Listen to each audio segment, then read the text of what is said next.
একদিন হজরত ইব্রাহিম আলাইহিসসালামের কাছে একজন ভিক্ষুক আসলো।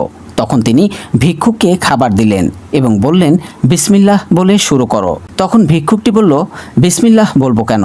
আমি তো আল্লাহকে বিশ্বাস করি না। এরপর হজরত ইব্রাহিম আলাইহিসসালাম ভিক্ষুকের মুখে এই কথা শুনে প্রচণ্ড রেগে গেলেন এবং তার হাত থেকে থালাটা কেড়ে নিয়ে বললেন, যাও, তুমি আল্লাহকে বিশ্বাস করো না, আমি তোমাকে খেতেও দেব না।